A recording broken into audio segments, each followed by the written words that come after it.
tutorial system presented by Florida Marketing International Incorporated.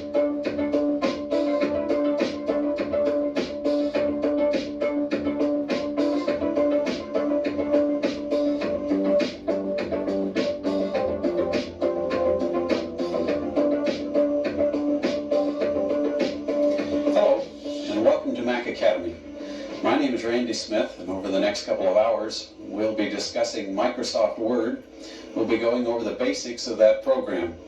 I'd like to welcome each of you to this tape and also to the Mac Academy organization. I'd like to spend, before we dig right into the program, I'd like to spend a few minutes and talk about some of the differences between word processing on the Macintosh computer, word processing perhaps that you're used to on IBMs and IBM compatibles, or some of the earlier programs for the Macintosh. You know, today a lot of people talk about word processing, and they also talk a lot about desktop publishing. One of the first things that you need to realize is that there's a major difference between word processing and desktop publishing. I know you'll go down to your local Apple dealer or one of your software stores, and they'll try and convince you that all you need to buy is one program. For example, if you buy PageMaker, you don't need to buy a word processing program.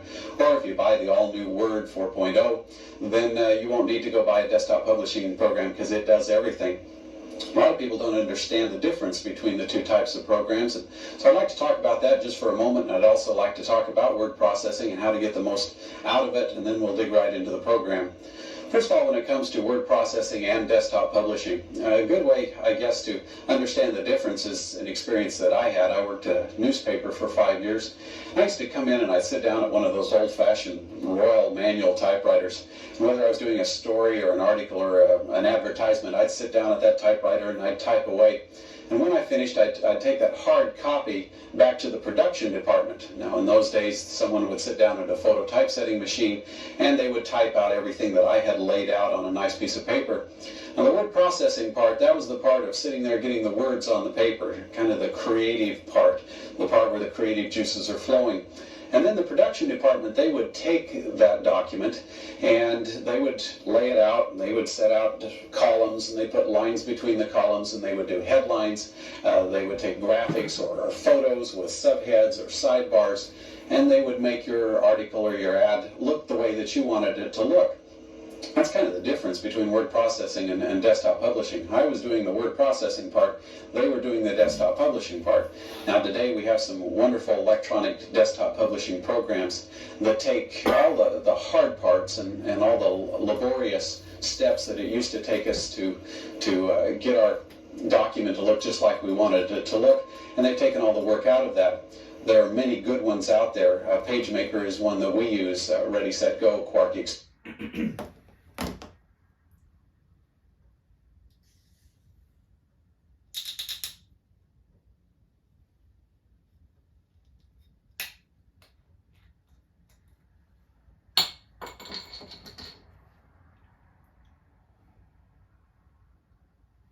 All of those are excellent.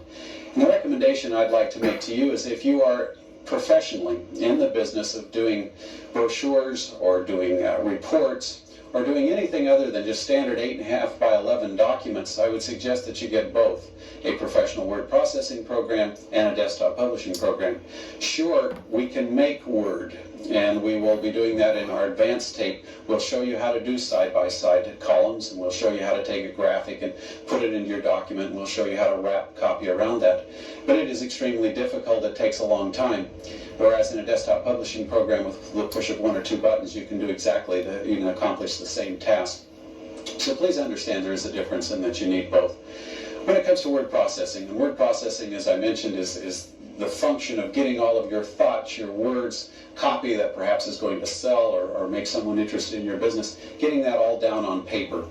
And there are a lot of good programs out there. The Macintosh did not invent word processing. I almost wish it did, but the first word processor that I ever used was a program called WordStar on an IBM program. And I kind of get a kick out of IBM people who make the comment that the Macintosh screen is too small. Well, I remember on WordStar, the entire third, the entire top third of my screen was a menu bar, and that menu bar was just to show me all the commands, all the key commands that I had to remember to do simple functions in the word processing program. And so they had a lot of great programs for the IBM and the IBM compatibles, WordStar, WordPerfect. First program that came out for the Macintosh was a little program called McWrite. Many of you may remember that. It came with the machine, and for years we went a long time without a word processing program because everyone felt, well, they've already got one. The Mac owners, they don't need another one. And then Microsoft came out with Microsoft Word, and they found out that yes, us Mac owners would go buy another program. Today we have a myriad of programs. We have WordPerfect for the Macintosh. We have WordStar is now available for the Macintosh. For Write Professional right now, there are a lot of excellent programs. Hopefully you have bought the Word program. That's why you've got it. I recommend it. It's the one we use. It does everything that we need it to do. So there are a lot of word processing programs out there.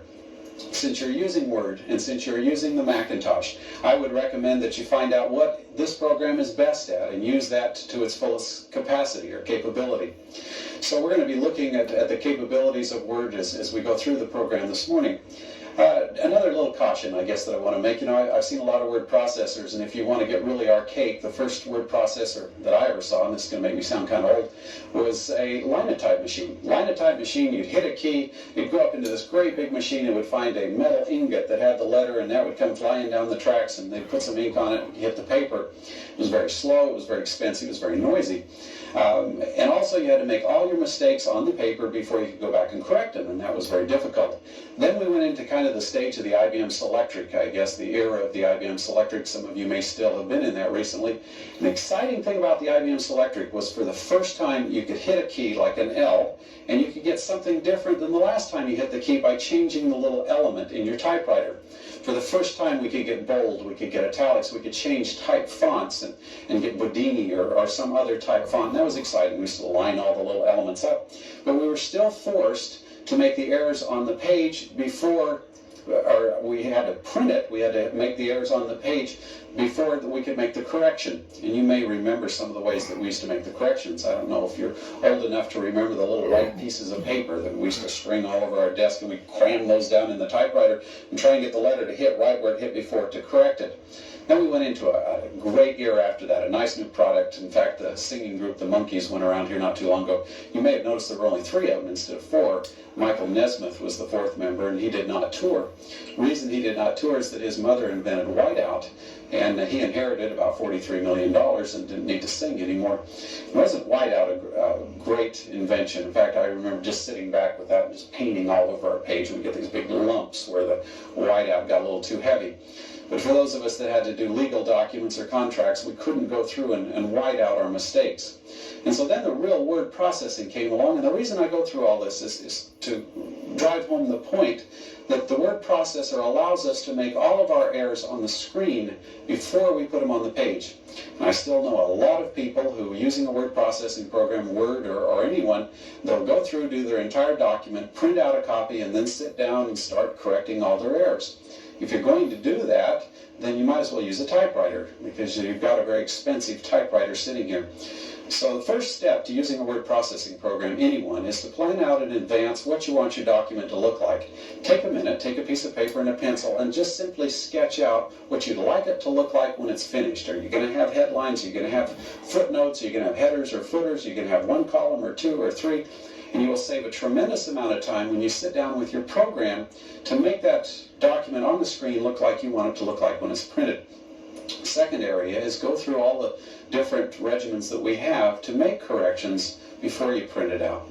So now we're here with the Apple Macintosh, and we've got a brand new program, Word 4.0. It's got a lot of nice new features, and we want to go through some of those today. Before I go right into that, let me just go through some definitions, because I want to make sure that I don't use any words in this tutorial that you perhaps are not familiar with. So let me go through each of these definitions very quickly. First of all, when you measure type, when you measure copy, and you're seeing how wide it is, you'll have options as to how to measure that. One option that a lot of printers like to use, a lot of phototypesetters like to use, and a lot of the new programs are allowing you to use, is a measurement called picas, P-I-C-A-S. A pica, there are 6 picas per inch. So all you need to do is measure your copy in inches divided by 6, and that'll tell you how many picas wide the width of your copy is. The next thing we like to measure is the height of our copy. How tall is it from the very top of the tallest letter all the way down to the bottom of the lowest ascender that we have in our copy? And that is measured in points, P-O-I-N-T-S, points. And you'll notice that Microsoft Word gives you the option of choosing how many points or how high you would like your letters. Best way to remember that is that there are 72 points in an inch. So if you select 72 points for your copy, you will get letters that are 1 inch tall. If you choose 36 point, they'll be ½ inch tall, and 18 point, ¼ inch tall. Is there any copy that's larger than 72 point? Yes, there is. The days that I worked at the newspaper, we had 344 point type, I remember. We used to call that second coming type. I guess that's the time that we were going to use that. And you'll notice that sometimes when you get very large copy, it'll look really good when it's printed, and sometimes when you go up in size, up to 72 or 90 point type, it won't look very good, and there's a reason for that, and I'll be explaining to you how to make your copy always look good, no matter what size you go up in. So that's points. A couple other terms. Default. We're going to talk about the default setting on the computer. Default simply means that the computer has a lot of settings built in. If you open up Word, most likely it will start in Geneva. It might start in 10 point or 12 point.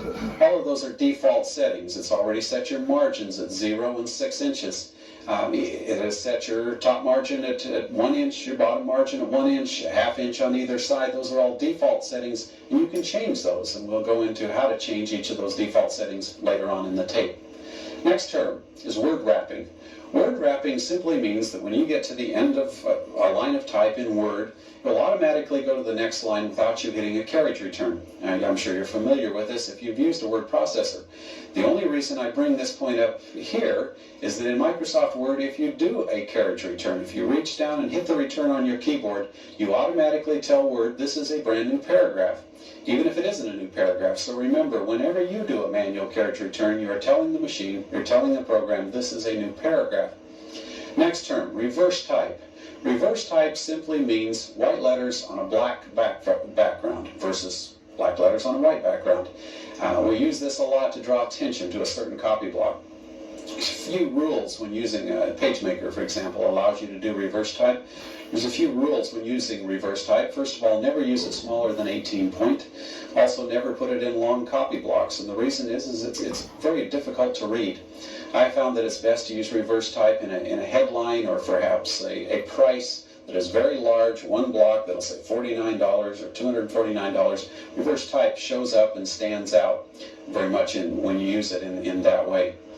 Okay, the last thing that I'd like to mention, actually the last two items as far as definitions. One is leading, L-E-A-D-I-N-G, and this comes back from the good old line of type days. When they wanted to separate a line of copy from another line of copy, they used to put a little strip of lead in between those two.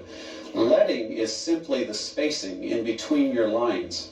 And a lot of the new programs, including Word, will allow you now to adjust that space, and that is called adjusting the leading. In PageMaker, for example, you can set that. You can have 10-point type on 11-point leading, which will give you 1 point of space in between. Yep. When it's Wednesday, 9 a.m. in the morning, you need to produce content, Doug, on the internet. What do?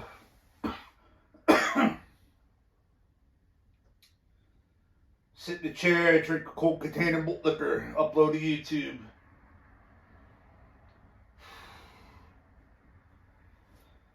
E. Meyer 44 was never the same when she sold that camper.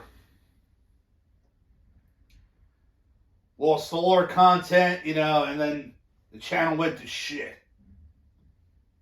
Good God.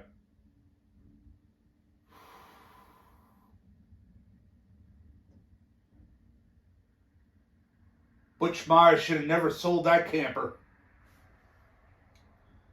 Winterize the camper, unwinterize the camper. That's content right there. Dead and gone.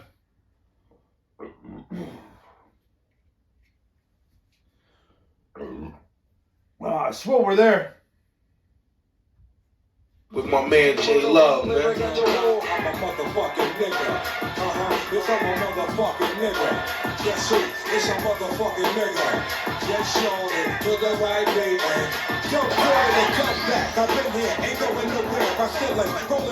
still ain't combing my hair. Still ain't don't wanna fuck with buckets of beer and still ain't drunk. I'm meth and I still ain't punk. I still ain't pop and still ain't talking to cops. I walk the block with the have-nots that still ain't got, still ain't dropped my album, but I still ain't stopped. Giving the count every 4 years. I still ain't rock. Same shit, different day. Records still ain't played. On my mama $20 that I still ain't paid. Better holler at your boy, I'm milk like tape. See, I'm lactose intolerant and still ain't shit. And there ain't too many gashes, I still ain't kick. Still ain't ducking. These Hollywood hoes still ain't fucking. Y'all niggas on. Fresh as fuck. Until February 12th, 2024. Mickey's Fine Malt Liquor 40 OZ. Glass container, Doug. Nectar of the gods. None of your fucking phone, dwarf. Go fuck yourself, Fat Reggie. Me liquor.